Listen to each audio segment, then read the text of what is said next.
Application for certificate of appropriateness in the Borough of Manhattan. It's Manhattan Block 589, Lot 48, 237 Bleecker Street, aka 233-237 Bleecker Street, and 15 Carmine Street, Greenwich Village Historic District Extension 2, an Italianate-style wood frame building originally built as a stagecoach house circa 1835 and altered circa 1850.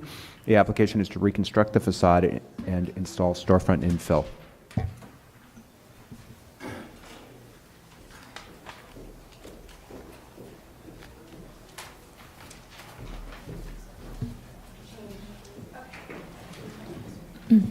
Good afternoon, Commissioners. Gabriella Gutowski, Preservation Staff. This application is for 237 Bleecker Street. It's located in the Greenwich Village Historic District Extension 2. Seen here on the map, it's actually originally part of a three-building complex, with the first facing Carmine. Here. And here's the lot in question. So the application before you today has changed a bit in scope of work since being calendared. The applicant would still like to restore the front facade, but they also need to reconstruct the roof and the rear elevation and excavate the cellar approximately 2 feet. Right now the cellar is just above probably 5.5 feet in height. So the project architect is here to walk you through the restoration and the reconstruction plans. And you have additional information in your packets. If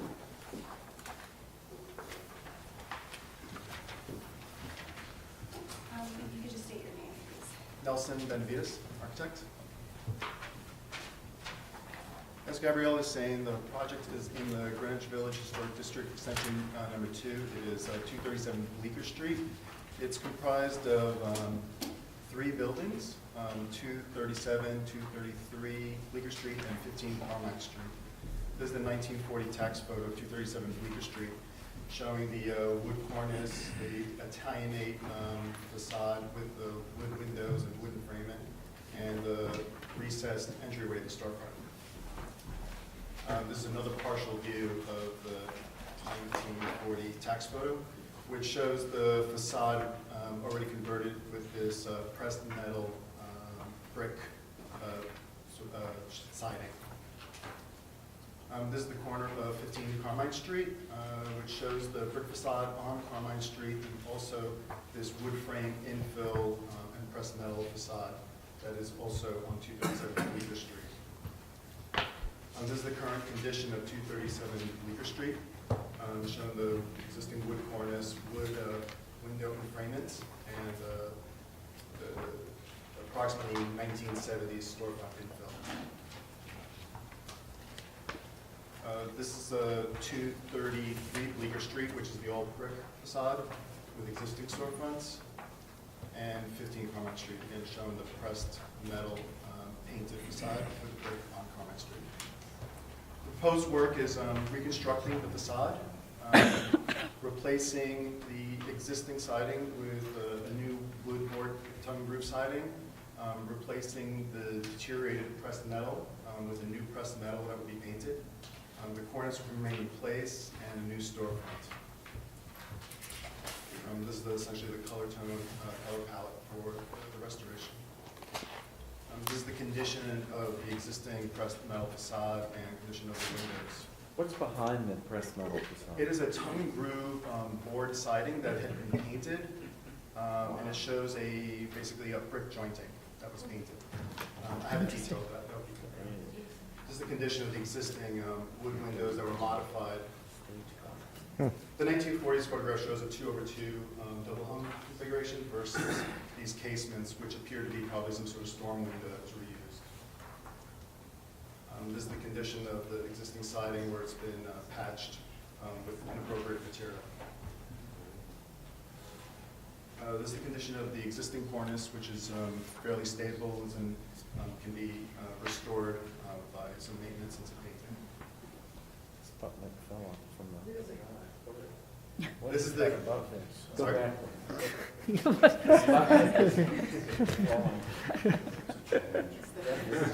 It's a vent. It's a Restaurant previous, vent. exhaust grill from the adjacent building. This is the a picture of the existing wood tongue and groove siding that's behind has been painted, probably during the Federalist period, with a sort of a white painted brick joint. And this is the existing pressed tin siding and the wood siding that lies underneath. The sample of the existing siding. And this is the current condition of the ground floor, the first floor store. This is the condition of the second floor, the interior, and the third floor. This is the existing cellar rubble wall. Yes. That's pretty amazing. The intention is on the structural drawings, we are encasing the existing rubble wall with a new concrete foundation wall. This is the condition of the existing rear yard wall, which essentially is on a lot line in a rear alley. It's currently basically just an asphalt shingle over a wood board siding.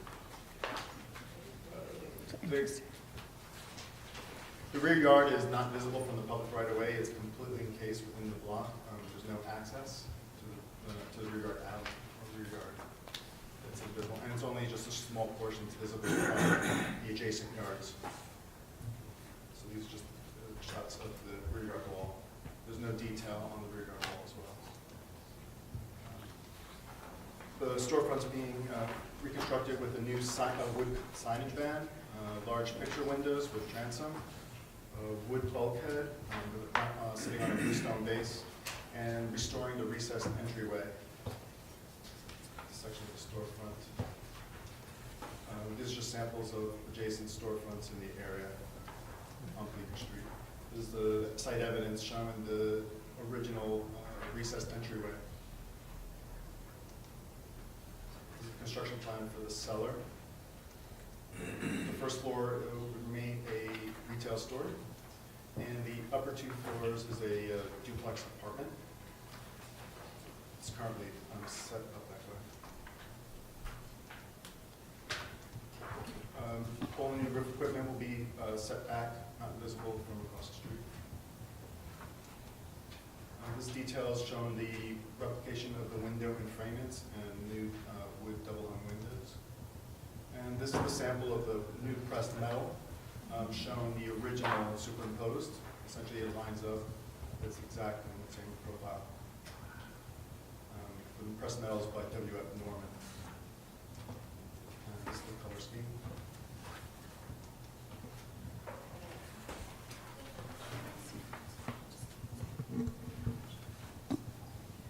Yes. Going back to the facade.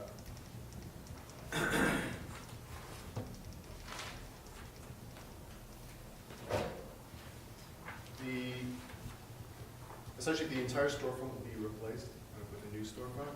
But on the wood facade, we are keeping the existing wood structure and restabilizing it structurally. The cornice will remain in place during all construction. Once the tin facade is removed, we're going to evaluate the substrate underneath to see if the tongue and groove siding can remain in place or structurally if it needs to be replaced. Since we are putting this new pressed metal siding on, we're confident that we could, if we have to preserve the historic fabric underneath, it would still be protected. All of the windows and the wood enfranement will be replaced, following the same profiles and historic evidence that is there. Okay, questions? Any questions? So you'll be painting the new pressed tin? Yes, we're getting a brick red. Brick red. Okay.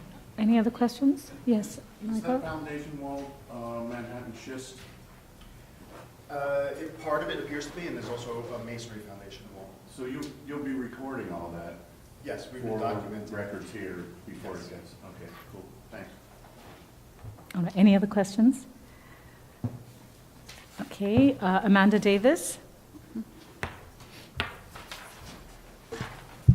Good afternoon, Commissioners. I'm Amanda Davis from the Greenwich Village Society for Historic Preservation.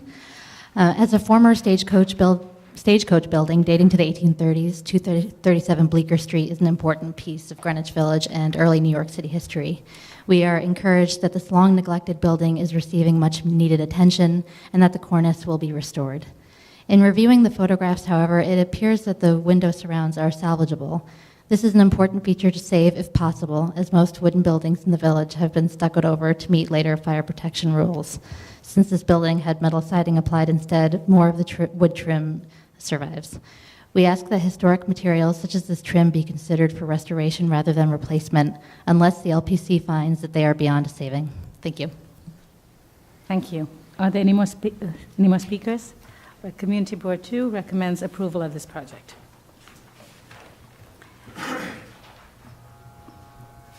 All right. I just, in response to the comment that was made regarding some of the features that and whether they're salvageable, have you, I guess, done the full research on that? And Gabriella, I don't know if you've worked with them. When I did a site visit, Yeah. not all the windows are, some have been repaired in the past, and they're not all in the same condition. I think that they can be rebuilt accurately, reconstructed, and even the building down the street, their window surrounds are in better condition, so if they need be, they can take their drawings off of the neighboring building. So I think they need to be replaced. They're all out of plumb and they're not squared off. Okay. All right. Any questions for the applicant? Okay, we can close the hearing. Comments? Yes. Yes. I mean, this is such an unusual building. So Very. interesting with the painted wood and the metal. It's just really remarkable. And while I think that there's nothing at all important about what they're suggesting, if there were a way to somehow preserve more of that original material, even if it led to a slightly shabbier but stable building, I would urge them to do it. I want to echo that. I think it's a fine line between, full restoration and a partial or an arrested ruin or something like that. It's a difficult thing to pull off, but this is so unusual, a building, and so much of a really old piece of it or parts of it exist. I would say working with staff, you look closely at how that might be done. I'm even thinking back to, I don't know if this makes sense here, but that little piece of Grand Central Terminal ceiling that we left so that there was a control group, a controlled area that you could look at and see what it was before. So maybe little pieces of this. It's just an unusual building, and it would be a shame to lose all of it, even as its repair is laudably contemplated. Yes, Michael? One of the problems that you do run into in a situation like this is that condensate from the inside of the building tends to actually corrode the backside of this galvanized metal. So it may be completely impossible, but I would agree if there's some possibility of just having a small sample of it, leaving it somewhere on the building or moving it, making a monkey out of it, move it somewhere else down on the building, that would be preferable. But I have a feeling that you're going to find that this stuff is heavily corroded from the backside, not from the front side. But thank you for taking the preservation approach and saving the wood cladding that's on it. That's great. Okay. Any other comments? All right, so I think that we can move to decision, and we can incorporate that recommendation into that. Ifed? Okay. The matter of 237 Bleecker Street, also known as 233-237 Bleecker Street, and 15 Carmine Street in the Greenwich Village Historic District Extension 2. The application is to reconstruct the facade and install a storefront infill.